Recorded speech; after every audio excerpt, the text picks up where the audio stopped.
hees kan caawa ugu talagalay barnaamijkan aan kaga qayb qaato waa hees aad u qiimo badan wuxuu ka hadlayaa laba qof oo kala fog oo meel fog kala jira isu soo dhawaanshahooda waxaa qoray erayada sameeyay laxankana ku ladhay abwaan fanaan sakariya kobciye oo niyadiisa ka qoray heeskana waa hees isaga qusaysa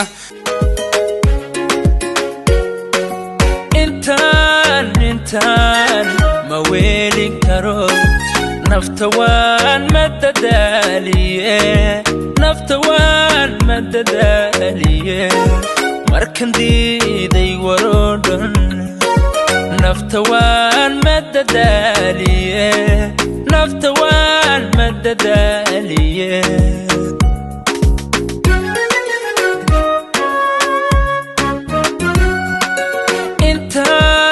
intaan ma weelin karo naftawan madadaaliye markan diiday warodhan naftawan madadaaliye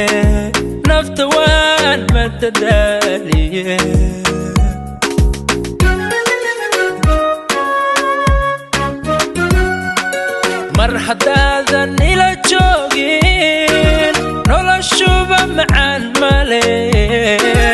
oo haddaadan ila joogin noloshuba macaan male ila waad ka maqantay magaaladu iftiin male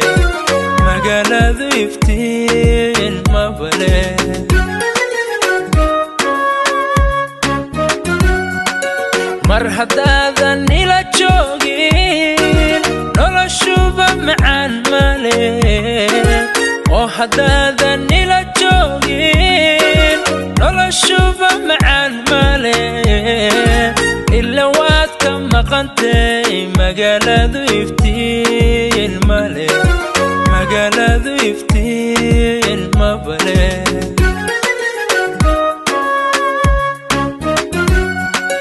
meel kastoo xubnahayga ka mida ku tabaya maqnantaadan dhibaysa meel kastoo xubnahayga ka mida ku tabaya maqnantaadan dhibaysa igadaa muddo dheer maalmahan socda kaalay macaan kaalay kasamuu qaabtayda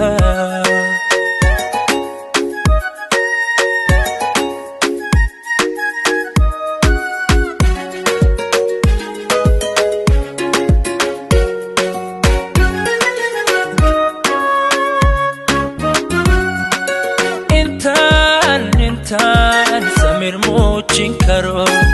naftawan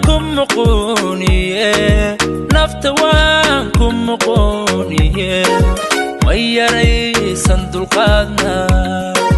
naftawan ku muqooniye ma yaraysan dulqaadna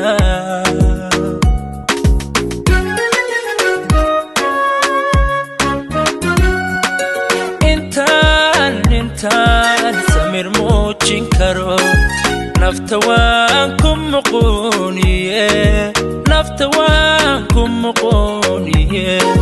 ma yaraysan dulqaadna naftawan ku muqooniye ma yaraysan dulqaadna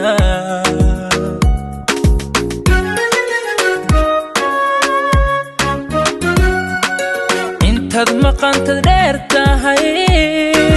hurda kuma ladaaye intaad maqantad dheer tahay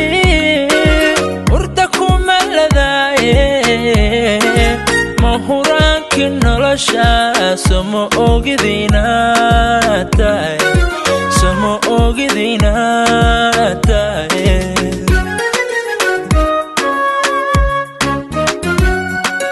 intaad maqantad dheer tahay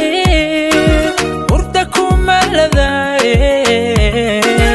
intaad maqantad dheer tahay hurda kuma ladaaye ma huraankii nolosha somo ogidina tahay somo ogidina tahay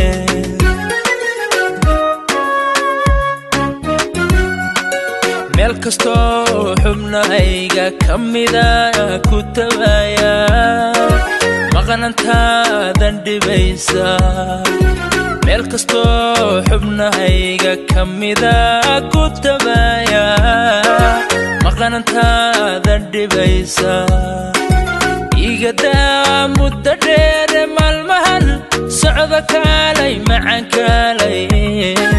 kasamoo